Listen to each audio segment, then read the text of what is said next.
ఇక ఏపీలోని ప్రముఖ శైవ క్షేత్రం శ్రీశైలం బ్రహ్మరాంబిక మల్లికార్జున స్వామి వారి ఆలయంలో మహాశివరాత్రి బ్రహ్మోత్సవాలు ఫిబ్రవరి 19 నుంచి మార్చి 1వ తేదీ వరకు జరగనున్నాయి. ఈ ఉత్సవాల నిర్వహణకు దేవస్థానం అధికారులు విస్తృత ఏర్పాట్లు చేస్తున్నారు. బ్రహ్మోత్సవాల ఏర్పాట్లలో భాగంగా ఆలయ ఈవో ఎం శ్రీనివాసరావు పలు పార్కింగ్ ప్రదేశాలను పరిశీలించారు. పార్కింగ్ ప్రదేశాలతో పాటు సాంస్కృతిక ప్రదర్శన వేదిక, ఏనుగుల చెరువు కట్ట తదితర ప్రదేశాలను వారు పరిశీలించారు.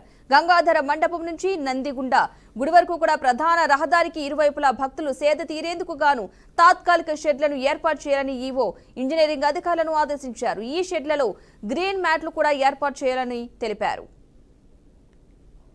భక్తులకి విజ్ఞప్తి, జనవరి 1వ తేదీ అదేవిధంగా 31వ తేదీ భక్తుల తాకిడి ఎక్కువగా ఉన్నందున 1వ తేదీ స్పర్శ దర్శనం, అదేవిధంగా అన్ని సేవలను నిలుపుదల చేసి కేవలం స్వామివారి యొక్క అలంకార దర్శనానికి మాత్రమే అనుమతించడం జరుగుతుంది.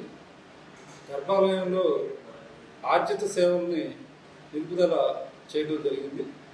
స్వామివారి యొక్క రోజువారీగా జరిగేటువంటి కార్యక్రమాలు జరుగుతాయి, కానీ భక్తులకి ఆర్జిత సేవలు నిలుపుదల చేయడం జరిగిందని చెప్పి గమనించి వచ్చేటువంటి భక్తులు వారి వారి ప్రయాణ సౌకర్యానికి అనుగుణంగా ఏర్పాట్లు చేసుకోవాల్సిందిగా విజ్ఞప్తి. స్పర్శ దర్శనం, అదేవిధంగా అంతరాలయంలో జరిగేటువంటి సేవ అన్నింటిని కూడా నిలిపివేయడం జరుగుతుందని చెప్పి తెలియజేస్తున్నాం.